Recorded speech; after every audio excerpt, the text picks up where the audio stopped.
we're going to all introduce ourselves, and then I'm going to get started on the first speaker. So my name's Jen Swab, and I'm a paramedic by trade.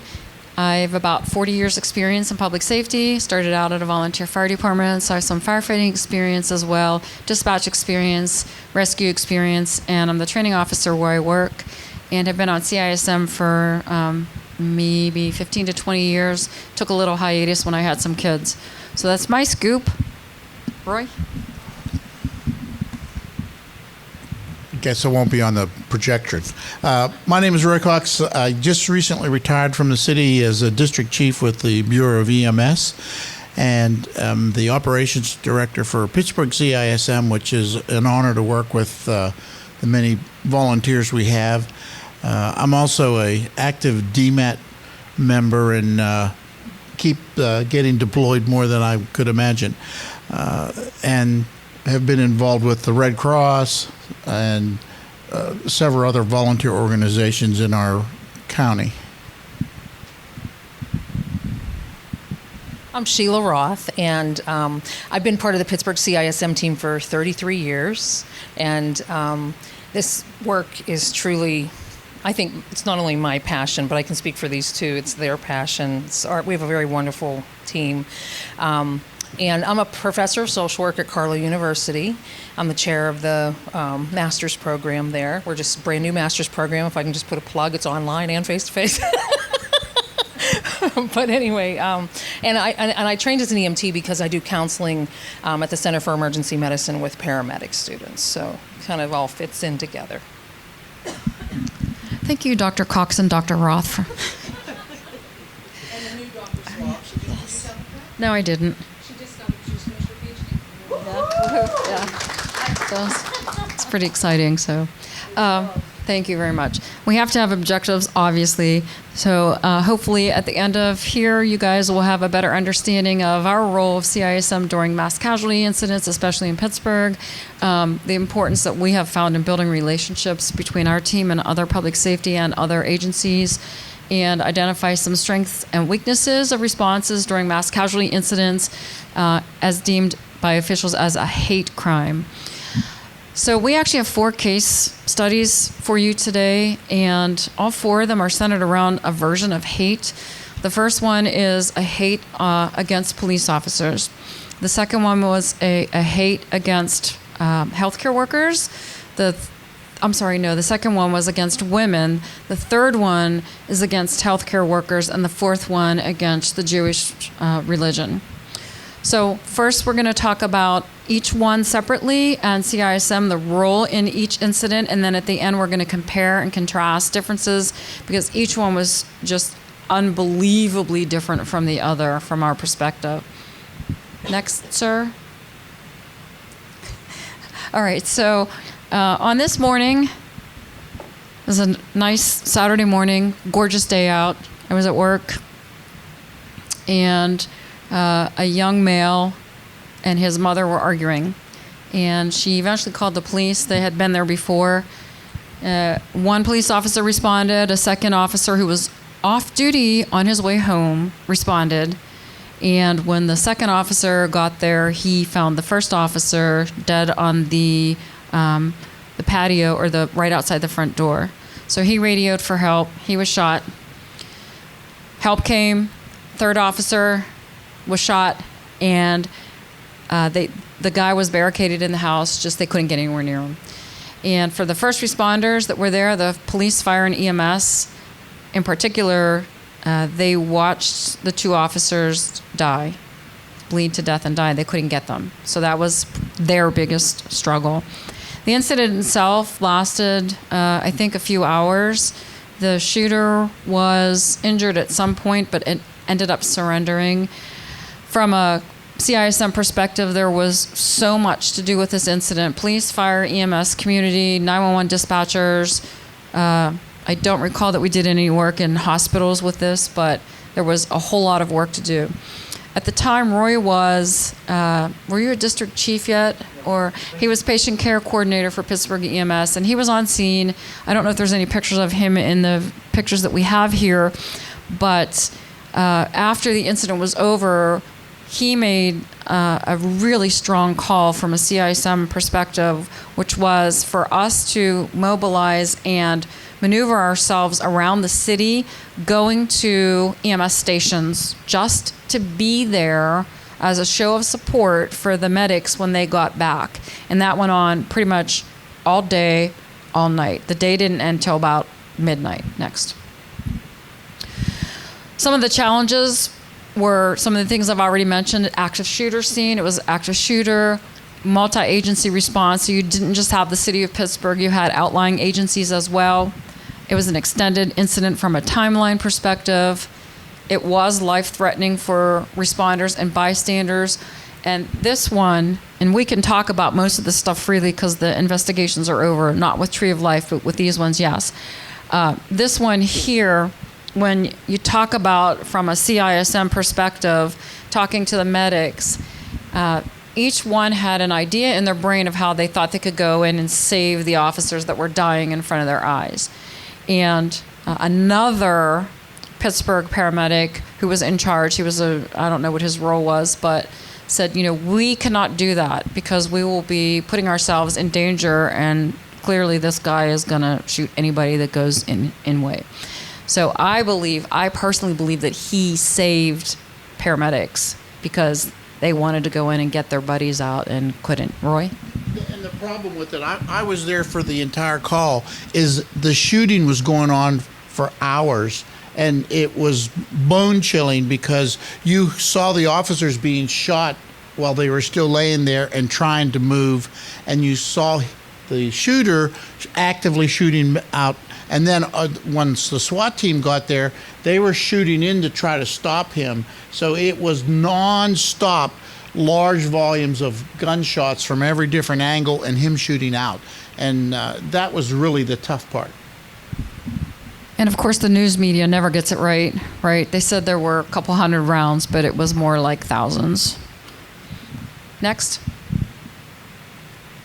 More challenges. Our roles and responses, there was a whole lot to do because we ended up with 3 police officers shot and killed, so it was a triple line of duty death. Public safety was involved in the incident. So here you have Roy as our operations director, who was also directly involved in the incident. So how can he manage us when he himself is managing what's going on at the scene? He had a whole lot of hats he was trying to wear, and that was a struggle for our team. We had never experienced that before. So what do? Who steps into that role? Do we even recognize that somebody needs to step into that role? Sometimes it's after the fact that you recognize this stuff, and you only learn by doing, and hopefully we can transmit that to you guys today. It definitely was a citywide response, which meant, what about the rest of the city? Who's taking care of the strokes and the heart attacks and the car accidents and the drunks that are falling down? Who's taking care of that stuff? Defusing of team members, us on day 1, because it was well needed. The weather is always a factor, and it was a huge factor with this incident. In fact, you can see in this picture here, this is where the first officer was shot and killed, and this is actually his blood. The fire department was called to wash the blood away from him and the other officer. It was hot. That was the problem with the weather. It was hot, and during the funeral, it was really hot. And as you can well imagine, things never go as planned during a large event such as a triple line of duty death funeral. So there were hundreds of police officers standing outside waiting for the caskets to come, and they started to become dehydrated and they started to drop like flies. So that was a huge incident as well. And after action reviews and education, probably can't drive that home enough. Got to keep learning, got to keep doing, got to keep going to things like these conferences and reaching out to each other and reviewing what you did. So important. Next. Successes. Strong leadership. We definitely have strong leadership. As tough as it was for Roy, it was very strong leadership. Communication and organization gets better as we go along because of technology. However, it can also be a struggle. If we fail, I know in public safety, if we fail, one of the largest areas we fail in is communication. Even with all the things that we have to communicate with now, that's one of the largest areas that we fail in. Immediate and ongoing responses, kind of never ended our responses. Non-traditional CISM roles and flexibility of the team, we kind of touched on this yesterday. Who was at our presentation yesterday? If you were there yesterday, raise your hand so I have a gauge. Okay, most of you. yeah, we stepped into some non-traditional CISM roles there. A lot of the people on our team are cross-trained. So, for example, Sheila's on some of the public health department or Department of Human Services. So she was able to put her community hat on and start to defuse the community who were in their houses watching this stuff. Support systems utilized for our team, that was somewhat of a struggle because, we don't need help, right? We have this, right? We can do this, right? We don't need help. Yeah, we do. And team identification at events, huge. How did we identify ourselves? Because, when you wear that big CISM shirt, people won't come talk to you sometimes. So what we did at the funeral, this was actually the police officers waiting for the caskets. You can see why they started to drop right after being out in the sun for hours, right? Yeah, they stood still, not moving. Couple hours. So I actually ended up being plucked from my CISM role there because I had my paramedic uniform on, and an officer recognized that I was a paramedic, and they actually picked me up over a fence so that I could start to help treat people. Myself and Greg Frank, we started like 5 IVs in 30 minutes on people just dropping like flies. So, and these guys didn't know where I was. They thought I had left my post and was gone off having a drink at a bar somewhere, but that's not really what happened. We all just started going and getting cups of water, and we were handing them out in the lines of all the police officers. So not necessarily a CISM role, but we had to be flexible to be able to hydrate people. Right. Support. And the team identification, I don't remember whose idea it was, but fantastic. We went to Joann Fabric and bought orange ribbon, and we just cut them in 6-inch pieces with straight pin and just put a little curl on, and you could see those a mile away. They were identifiable to anybody who knew. We knew, but we didn't say CISM across our backs. So, next. Lessons learned. The significance of the incident. This is the Pennsylvania State Police, all in one unit there. Clergy, the significance of clergy. That's one of my pitfalls is I tend to forget about the clergy. It's not because I want to forget. It's one of those things where you just forget. Importance of a pre-plan. Again, training, education, resources, all that stuff. That's where pre-plans come into place. Ongoing assessment to assess your needs, because they'll change maybe minute by minute, hour by hour, day by day. They will change constantly. Sheila's example of the water is the prime example of ongoing assessment. Well, what do we do next? Well, let's just take a step back and take a look around. When you see a need, fill it. Pre and post education and global trust. You got to trust yourself and everybody else. Trust other people's experience and exposure. And next. Does anybody have any questions on case review number 1? We're going to touch more on this at the end, but do you have any questions on case review number 1? I remember meeting Roy at a restaurant in Bloomfield around 6 o'clock, 6:30, 7 o'clock at night after he'd been going all day. I said, let me meet you somewhere. Let's try, just to talk to him. The other thing that we sometimes forget about, there was a second crew of medics that was brought in to pick up the ambulance that had transported the deceased officers. And their job was to pick up that ambulance and clean it. And they reached out to say, hey, these guys aren't doing okay. They weren't on scene. Nobody kind of thought about that. But the fact that they had to clean that ambulance where the bodies had been was overwhelming to them. So sometimes think beyond that. Think of every detail, that people have. And the reason we chose to do an ambulance was because we didn't want to have the 3 officers, our peers, transported in a morgue vehicle. We wanted them to leave with respect. So we got the ambulance there. We put them in our own body bags that we carry, and then with a police escort, we escorted them with honors to the morgue, and then from there, we escorted them to funeral homes after that. So it was a thing of dignity, and it was also very emotional because a lot of the officers that we work with were ones that were affected, and to actually see them be receiving the shots as they were laying there. And this individual was inside his house shooting out the door and still hitting the officers that were down, and then shooting also into the neighborhood. And that can be somewhat healing, the transporting of the bodies as well by ambulance, because it at least made those folks feel like they were still doing something even though the worst of the worst had happened. Okay, next slide. Case review number 2. I had asked Stephanie to stay in the room, so you're welcome to come up and have a seat or stand beside me or whatever the case. Gender hate. So ironically, Stephanie, you weren't on the CISM team yet when this happened. You were working for Mercy? I work for University of Pittsburgh Medical Center. Okay, she's UPMC. And ironically, we were having a meeting, a CISM meeting, at the station where I work when this erupted, and I was on call. And we didn't really know what was happening yet. It was in a township about 20 to 30 minutes away from where our station is, so we were having a hard time hearing the radio traffic because back then we didn't monitor that kind of stuff on our radios. But I got a phone call from our command system that takes the CISM calls that says we need to put you guys on standby. What happened here was a male who had been rejected by women one too many times in his eyes decided that he was done with women, and so he walked into an LA Fitness gym class, turned off the lights, and started firing. And at the end, we'll have how many were killed and such, but I believe there were 3 women killed and I think 5 injured, and then he committed suicide on the scene.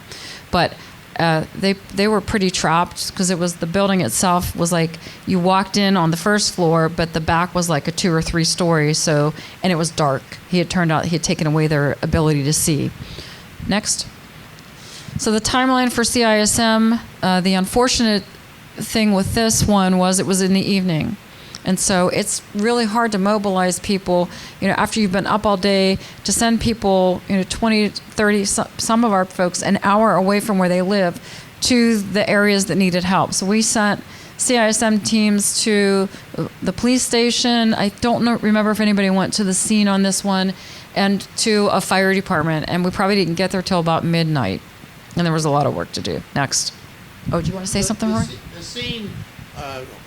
I went to the scene and it was all cordoned off because it was a crime scene, so you really wasn't anything to do there. But we just made sure we weren't needed at the scene.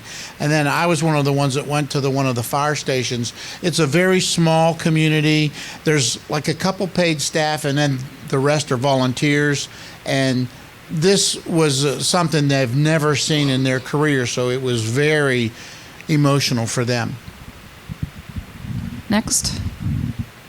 So challenges, the community synopsis and location of the incident was kind of out in the country. I didn't know much about the area where this was. I didn't even know how to get there. It definitely was an MCI and a multi-agency response. Communication and collaboration with other agencies, again, really important, and especially for this one because it was so outlying. It was an area that we had never been to. We didn't really know the other public safety people or the organizations. We didn't know the police department. We didn't know any of those people. The scene time, again, was extended because it was a crime scene and the bodies were in there. Multiple CISM responses over several days. And this one's important because with me being the on-call person, I'm the point person, so I'm the person that receives the calls when all of the CISM calls come into our call center. So I can remember, the one thing I didn't tell you guys yesterday about my family is that I have 5 children, and this was 10 years ago, so my children would have been 10 and 7, but I have 5 kids. My oldest would have been 10, and I have quadruplets that would have been 7. So I was standing at 4, so 3 girls and a boy, and I was standing in a dollar store when my phone rang, and it was our hotline number calling saying the police want us. And I was like, the police want us? The police never call us.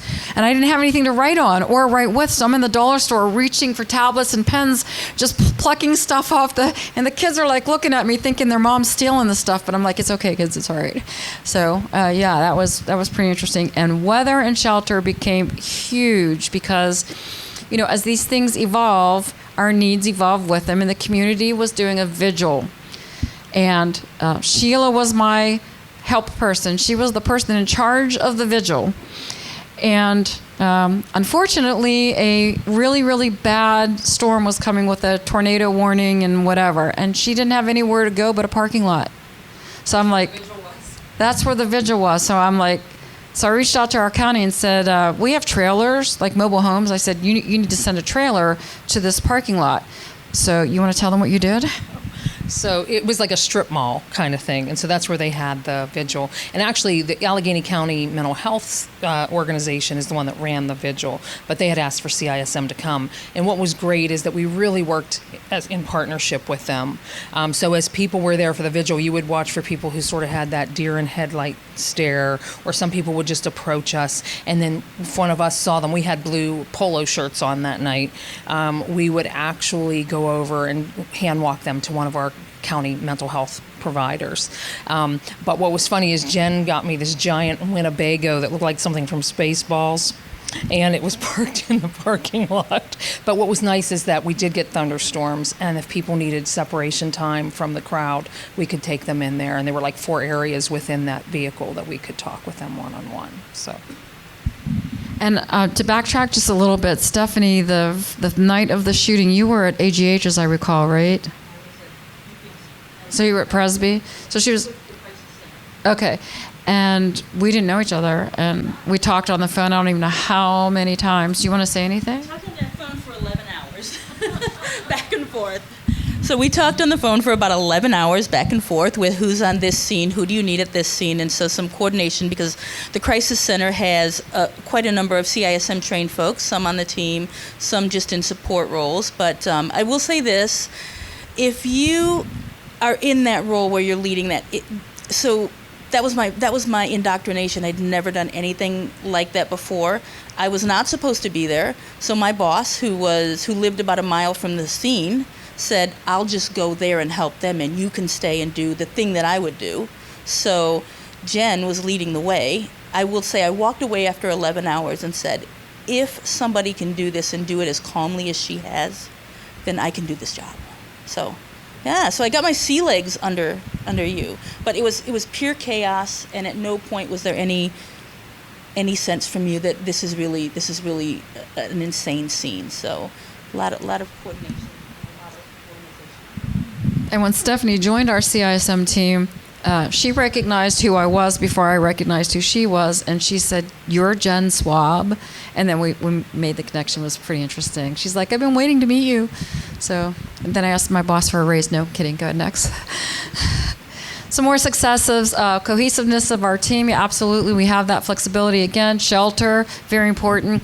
Virgin collaboration with some agencies. I typed this. I must have been in the middle of my dissertation when I typed that slide. But meaning that, there were some people that we had never worked with before, like the police. And to bridge that, to start that is, and you got to do it right? You got to make sure you play nice in the sandbox. No, you got to take off your ego hat. So. Yeah, see, and I didn't recognize that. I mean, I am not kidding you. I, in the first 24 hours, made and or received over 200 phone calls in the first 24 hours. 200. There you go. There you go. Oh, no, they were not. I thought you were saying you had 180, but no, they were not. So, next. Lessons learned, logistics, knowing what you're up against. We probably could have done a better job knowing the area once we found out where it was, knowing the politics. There's so many people to connect with in public safety. If something happens in an area that you're not familiar with, reach out to people that, reach out to your friends and say, hey, phone a friend. What can you tell me about this? We can tell me about politics. I think that's important stuff to know. And that goes along with the importance of relationships and collaboration. Team needs such as weather. Parking was another thing. Once we got people there, we didn't know where to send them. So I didn't know what was around the area, and they decided that our team members would park at a Burger King across the street, some kind of a fast food place across the street, so that they could meet there and talk about their plan, and then go, God bless you, as a team over across the street to the strip mall. And it was a small strip mall. Next. All right, you're up, Roy.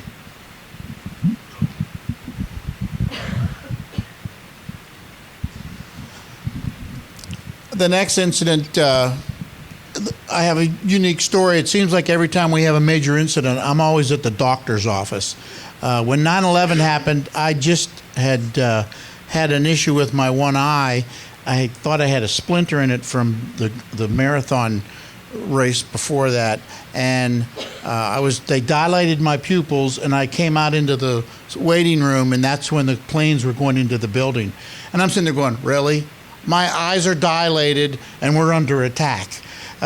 So I left the doctor's office with dilated pupils, even though I was supposed to stay there longer, drove over, and then we got put on standby in case the plane that crashed in Somerset was coming to Pittsburgh. That's where our fear was. I was at the dentist, and my whole mouth was all numb because he just did some repair work, so I couldn't talk. I got the page that at the local hospital was under attack. There was a possibility of several dead. The hospital was in lockdown. We need to activate our disaster response. And go ahead. So that's me with the microphone there, and I think it was the other side of my face that was all swollen and numb. And then Sheila and our medical director, Dr. Roth, which we're fortunate to have a connection there. As far as the description of the shooting, it was a rainy day. It was also a little chilly, but it was also kind of scary because we've never had a hospital attack before. And we were concerned about how many people were injured, how many people were shot, but most importantly, how are we going to secure this area? The other twist to it is it was a psych hospital. And thereby that adds a whole other dimension of issues and concerns because some of the people that are in there are having issues. And for some reason they allow those people to have cell phones, which also created another problem. Go ahead. They don't anymore. Yeah. So it was on a hospital campus. The campus was the University of Pittsburgh, which is in the heart of Oakland. And so we have students all around. So having to secure that and gaining access also restricted our access to hospitals in the area, which was another dilemma we had. As far as a CISM component, it was, okay, we've got an incident here. This sounds like a major incident. We need to call out all help we can get. And we decided to make a command center for CISM. And we're started to do that now with major events. After this event, we said from now on, we are going to have 2 alternative command centers that everyone will know. It'll either be at 22nd and Liberty or it'll be at Ross Westview. And that'll be our determined command center that all help should report, and we will go from there. And we decided also then we would work with behavioral health with Allegheny County, the victims for the Center for Victims, as well as our mental health component, Resolve, which is the county contractor, and anyone else that was dealing with mental health would go to that command center. We met at the command center and we determined what was our need. Well, we still weren't sure what our need was, but we knew that we were going to need lots of help. So we got a call from the command post at the hospital, and the hospital said, we have the hospital in lockdown, but we need to have CISM and behavioral health people go to each floor and assess the needs of every floor. This is a 10-story building. We have 10 floors of psych patients and staff, as well as it's still an active crime scene because they kept getting calls for people with guns on different floors. And the police were saying, we got a gunman on the 10th floor. We got a gunman on the 5th floor. So we didn't know whether there was multiple shooters. What happened was when someone would see a man with a gun, which was a police officer, they called it in as a man with a gun on the 10th floor. So here's the police trying to go and clear the floors, and they're being called in as another shooter. So it really put the fear of what's going on here in the system. As far as the length of time, that was another issue. Because it was an active crime scene, we kept getting calls for people with guns. It was a little bit scary. When we got to the command center of CISM, the Department of Health and the hospital staff from that institution said, okay, we need 35 to 40 people. No problem. We had those people coming. We were able to provide most of the CISM volunteers to help with that because they did not have enough people in the hospital available because they were all in lockdown. And likewise, anyone from some of the other outlying areas couldn't get there in a timely fashion. We loaded up a bunch of people in an emergency van, which I used a training van that we had. We loaded up that and we took off with red lights and got to the scene. We were able to get through the roadblocks because we had red lights and get to the incident. And then we were assigned to go over to a university building. We met there with the hospital staff who said, this is what we need to do. We're going to escort the teams over to a conference room in the hospital, and then we're going to divide up into 10 teams and have mental health and a CISM and a police officer and someone from the hospital with each team. And so once we got to that conference room in the hospital, we were fine and safe there. Then it went as far as then dispersing to the hospital floors. And because it was in lockdown, we had to make sure that it still was safe.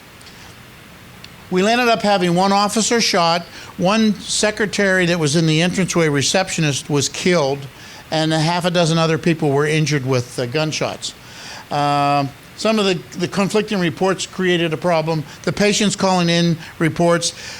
Each floor had no information coming to them. They had no clue what was going on other than they were told they're in lockdown. They were watching TV and getting reports, and the TV was telling we have one dead, we have one this. And so then they were getting a little bit scared.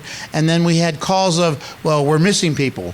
Well, people who went to lunch or were out on a break weren't allowed back in. So then it's a question of, were they the dead one or were they just locked out? Multi-sense, whenever we have a multi-casualty incident like this, we have the county police, the state police usually show up, the school police show up from the local universities, and then as well as the city police. And then we also are fortunate too because we then will have sometimes out of jurisdictional police. Yes, next. Yes, yes. One of the things that they did is we were walking through the institution to go to the conference room. We noticed that all the doors, when they checked something, when they wrote with a marker, clear.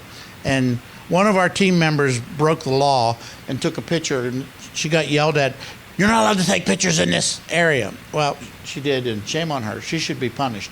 But it's a great picture because it shows this is where you could know that that door, that room was safe.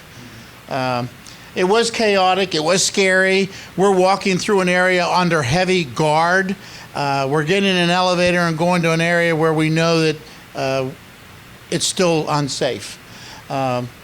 Again, our information that we got was confidential, so we wanted to make sure that our team members didn't call anybody or release anything.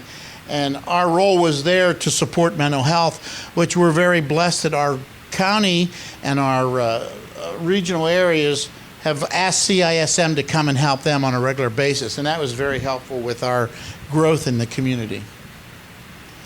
Our successes, again, flexibility. We were able to get everyone to a command center. We now developed a command center approach for behavioral health. Not incident command, it's our incident command for crisis. We had multiple requests after that for defusings of hospital staff, which they could not meet the need. So our CISM team would go into the hospital, which is the other thing. You wanted someone else outside doing the defusing and debriefing. So we sent our people into the hospital to help defuse and debrief staff. As well as then working with agencies, which this also got us into meeting with our other agencies and getting to know the faces, and that has created a strong relationship with our fellow organizations, the county behavioral health, county police, and city police. Lessons learned, the after action. Again, we also changed something else. From now on, when we have a major incident, when she's on call, which she gets 1 week on call, maybe a couple times a year, that's it, When she's on call and a major incident comes on, we then pull the 24-hour answering system to another person, and she then gets responsible for anything dealing with the incident and nothing else. If we get a call from another fire department that they had someone that they pulled out of a wreck that they happen to know, and the fire department wants a defusing, she doesn't have to handle that. She needs to just worry about her incident. We have another supervisor from our board that then takes over all other calls. Timely notification of team members. We've gotten better at that, where we try to send out emails and notices, what's going on, what we're doing. Identification, if you can hold those up. We got T-shirts printed up so that when we go to an event that has professionally on the front and then on the back, it's nice and big so that you're seen at a distance. We also have polo shirts, long sleeve and short sleeve, we give our team members that they can wear when we do a defusing or a debriefing. Or like Jen also said, a lot of us, like myself, that have an EMS uniform on, that I'm actually working in double capacity, I then would have the orange ribbon that would show that I'm a CISM team member and can help with defusing. Again, we had connection with marked vehicles, communications, and food and water is always a need that we seem to find ourselves in. Sometimes we don't do any CISM work. We do handing out water, but because our people know someone in administration cared enough to call for a CISM response, and you're at the station handing them water and just saying, how you doing?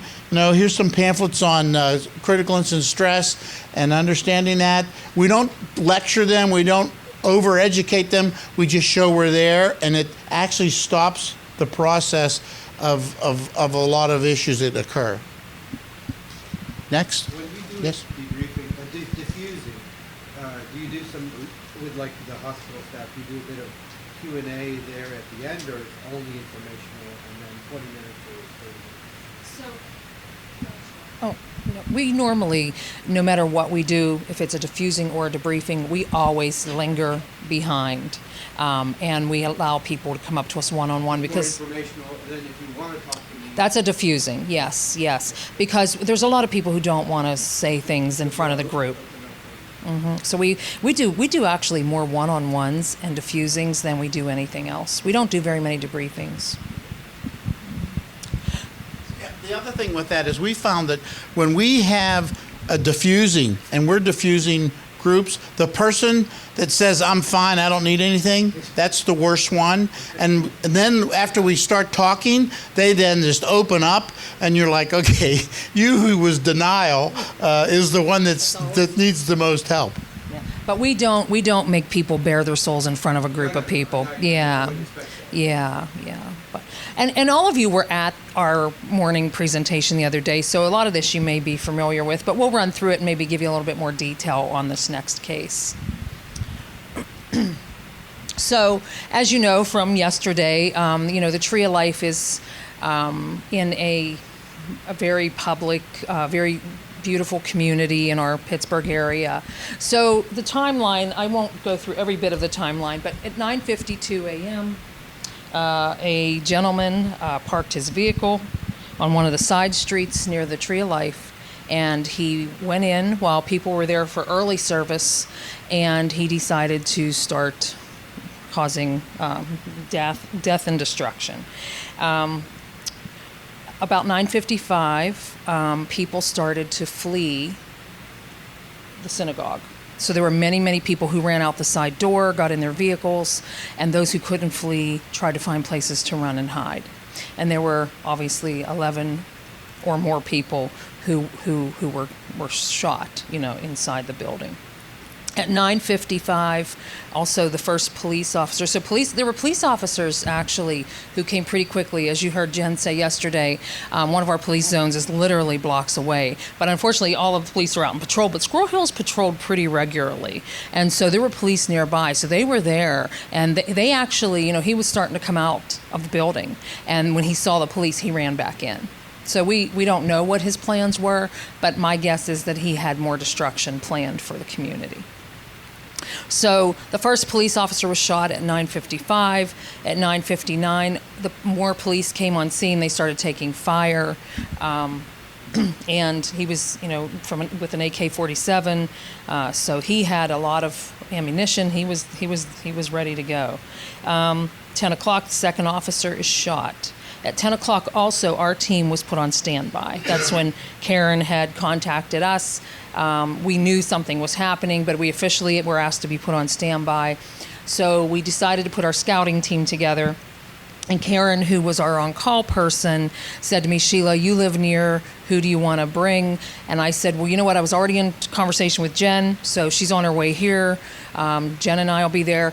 And I thought of Jim immediately, because Jim has done a ton of work with our 911 center over the last few years. And they actually request him very often. And so I thought, he's the perfect guy. Even though he lives far away, I said, Jim, start making your way to the 911 center. And then another guy, JC, had called in, and he actually was headed that way as well. And then Karen, who was on call, went to Dunkin' Donuts, picked up 6 dozen of donuts and coffee, and took it to the 911 center. So Jen and I were asked to report to the 911 center as well. So we make it partway there, and then we got a call from the incident commander saying we want people at Chatham College, which was a university near where the Tree of Life was. And they said we want people there because that's going to be the family center. No, this was on the news, right? This is where the family center is going to be. But the Jewish community said, no, we're going to the JCC. That's our home. That's our community center, which was like 5 blocks away. So it became very kind of confusing for us because she's driving and we drive to Chatham. We get out of the car. We finally make it there because, roads are blocked everywhere at this point. And we get up there and they said, well, nobody's here. And then they said, so we go back to the 911 center and we said, hey, Karen, we talked to her outside the 911 center. She said, well, you guys need to figure out where this is. And we get another call saying, no, they're at the JCC. So we get back in the car, we drive to the JCC. And that's when we ran into the public safety director. She's the victim's assistance person. And she said, we're not going to be able to get in there with vehicles. So we parked blocks away. It was raining. So with the weather, you need to think about that. We parked blocks away. We walked in. And as you heard yesterday, Jen and I were the first really people there. We had expected that the Red Cross would already be there and that the Department of Human Services, they were making their way. But I think because we had the victim's advocate with us, we were able to get through quicker. So I don't know if you want to go to the next slide. So basically, like we said yesterday, the community of Squirrel Hill, it's a very interesting community. There are like 5 different types of Judaism. There are sort of 5 levels of Judaism, with the most strict level being sort of the Hasidic or the very, very Orthodox. So as Roy mentioned yesterday, you can walk down through Squirrel Hill and you can see people in, the full traditional outfits with the hair, the prayer shawls. And there are literally people that have to live within walking distance of the temples. And so there's literally, an invisible line in Squirrel Hill for the very Orthodox that follows the telephone poles. And it's sort of a cutout, and there are marks on the telephone poles that say this is within the line, so that when it's the Sabbath, they cannot use anything electronic, they can't drive, they have to be able to walk, and they can't carry things. So they wouldn't be able to push their babies in strollers if they don't stay within this boundary. It's very interesting. And so there's that level. And then there are people who are reformed and conservative, and so they're all different levels. So what was interesting about this temple was that it was originally constructed as a very Orthodox temple, but later became more conservative, so it became less strict. And then they, with closures, there were other belief communities that decided that they would all come into one. So this building was being added on and added on and added on over the years. And so for the police and EMS, it became very hard to maneuver because it wasn't added on in a straight line. There are little nooks and crannies and floors. And so it was very interesting. Of course. Yeah. So from a public safety perspective, especially for police, if you have a target like a Jewish community center And we do this with schools and everything. Go connect with those people. Get a floor plan of the building. Take a walk through it. We hoped it would never happen, but it did. So just pre-plan. You know what's interesting, though, is that the Jewish community in Pittsburgh, and I would imagine this is probably everywhere, had started hearing about a year earlier that there were possibly threats to them. It was becoming more and more of a concern. And so you heard her say yesterday that 2 months before this attack, the public city department of the city of Pittsburgh decided to put on a drill, and they chose the Jewish Community Center thinking, well, that could be a soft target. So the maneuvers that they used there actually saved lives in this because they had practiced it.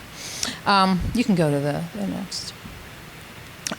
So some of our challenges were, one, Jen's public safety. I'm mental health, a little bit public safety because I'm trained in it.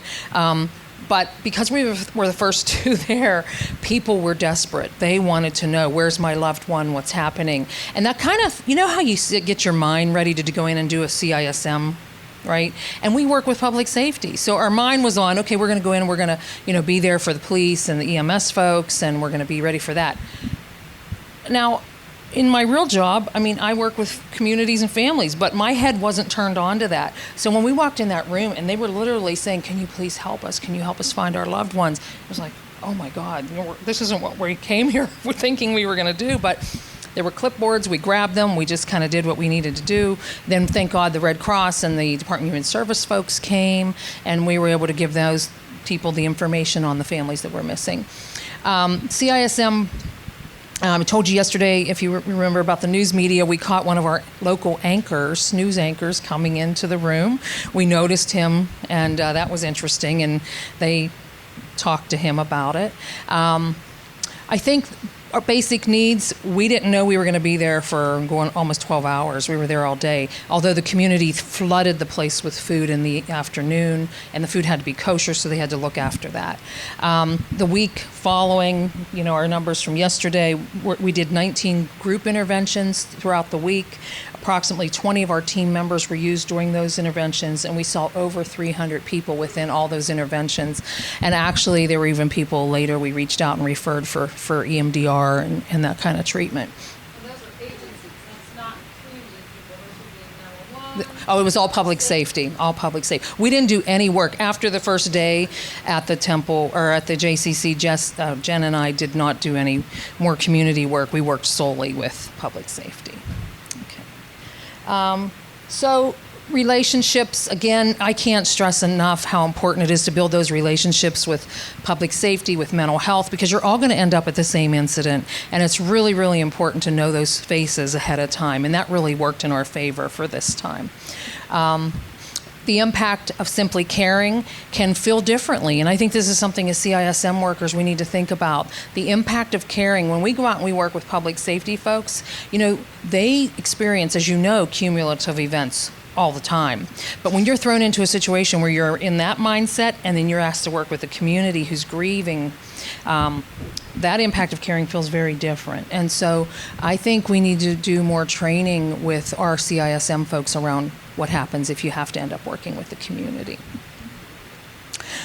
So again, same kinds of things. I think diversity and culture for this one became the most important piece. Culture was such an important part of dealing with the logistics of the event, working with the families, understanding. I teach a death and dying class, and so I have speakers come in for my university from all different religions, and there's a rabbi that comes into my class every year, and because of her, I knew a lot about the burial rituals for the Jewish religion. And, I knew that, that was going to be a big topic. And so we were lucky enough to talk with the authorities during the investigations and saying, these people aren't feeling these updates that you're bringing in. You need to have a rabbi with you. And they did. They brought rabbis in with them. I think we talked about that. Privacy was needed. There were families who said, look, I have 20 family members here. I don't want to be sitting in this room with 200 people. So she and I would actually have to scope out rooms and say to the JCC, can this family have this room? So we were able to give them their own private space, which really I think was very helpful. We did that, yep.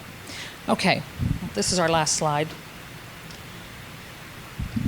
It's a very busy slide, but we wanted to show you the comparison of, so we're going to go on the left here and take a look at the first one. CISM requested. Stanton Heights, that was the police officer shooting. We were needed for EMS, the community. We did not have a relationship with the police departments yet, so we didn't do any police work there. And the funeral details was a 24-hour vigil for them. They lied in state at the city-county building, and it was a 24-hour thing to give all police officers that work shifts a chance to come. Our CISM team organized and made sure that we had people there 24 hours. So it was very, very intense.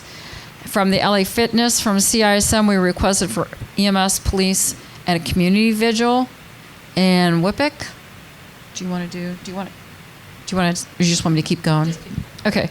Western Psych, we were requested inside the building the day of the shooting. We assisted, like Roy said, many healthcare workers with patients inside. We were assigned with other mental health agencies to the different floors, and we actually were given the opportunity to pick where we wanted to go. So if somebody was good with kids, they could go to that floor. If somebody was good with the elderly, they could go to that floor. Juveniles, they could go to that floor. So there were all different kinds of floors. And we actually were requested for a couple of months in the hospitals. And Western Psych is that we, as the debriefers, we had to take off our belts, take out our cell phones. Everything had to be locked up, and then we were put into the locked unit. So that also was another level of difference for us. no pens, nothing. Yeah. So badges, everything gone. And Tree of Life was 12 hours the day of, and then the week afterward we were hit. I think we were hit harder with Tree of Life requests in the week afterwards than with any of these other ones. All right, CISM needs, our own needs, the volume of CISM for the Stanton Heights, the police officer shooting, the volume of CISM personnel availability. We actually, from a board perspective, we sat down in a room and we called every single member, and we had about 100 at the time, by phone, and said, when are you available? So it takes a lot of organization and coordination because we're volunteer. You do what you can do at the moment. The weather at the funeral we talked about that with the heat and team support, supporting each other, and then getting support for our team as a whole as needed. We actually brought in a CISM team from Erie to debrief our team a couple months afterwards. The CISM needs for LA Fitness the biggest thing was weather at the vigil because of the storm coming. Western Psych, we needed to be very flexible and versatile. We were infused with other organizations and had to follow their lead. We had strong organization and leadership, and that was thanks to Roy because he was working for Pittsburgh EMS at the time. So we could meet at a station in Pittsburgh and then take their vehicle and go to where we needed to go. We had that resource. Had we not had that, who knows what would have happened. And Tree of Life, extremely, like Sheila said, cultural diversity is huge. I learned a lot about the Jewish religion that day. I wasn't aware that they need to be buried with the stuff around them. Well, how do you do that when it's all evidence? How do you do that? That's where the rabbis came in handy because they were able to calm people's fears about that. Right, because it's huge. It's what they believe. And team support again. Number dead for the police officer shooting. We had 3 police officers killed. LA Fitness was 3 women. Western Psych was 1 healthcare worker and 11 of the Jewish religion. Number injured for the police officer shooting was just the shooter himself. LA Fitness was 9 women. And Western Psych was 7, including police officers. Tree of Life was 5, including police officers and worshipers. And the shooter's fate for the police officer shooting was he surrendered at the scene and he's life in prison. LA Fitness was committed suicide at the scene.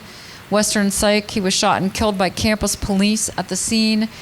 Thank God. And Tree of Life was apprehended by police after, as you saw, 81 minutes. So what questions do you guys have of us? The other thing our team went through, which kind of goes in line with this, but isn't the same, is we also were the team that responded to Shanksville during 9/11, so we had that event to go through. Unfortunately, we've been through a lot of large events for a small community. Are you talking about the stabbing? No. I was talking about 9/11, the Shanksville. And then, these guys responded to the Franklin Regional stabbing where how many were stabbed at the school? A kid took a knife and just started stabbing people in the school. And we've had all of this in 10 years. There's a lot of stuff we didn't talk about, but we wanted to pull together the active shooter stuff for this. Here's our contact information. Unfortunately, all three of us, we work very well together, forgot our business cards. It is Mine's SG Roth. SG Roth. Sorry about that. Thanks, Roy. I just threw him under the bus. SG Roth at carlow.edu. The other ones are good. If you guys need us, reach out. You know, as a CISM team, we're here to help. We would like to share, collaborate, anything. We're really glad that you guys came. And Clarence just shook his head. Yes, he agreed. Yeah, thank you so much for sitting through this with us again. I do appreciate it. Yes, thank you. Oh, code.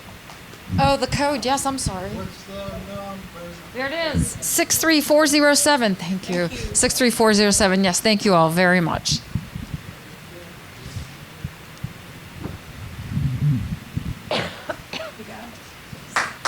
Thank you. Thank you, Bill. I clapped, they just didn't hear. That's okay. It's a small group. Thank you for. I know, really.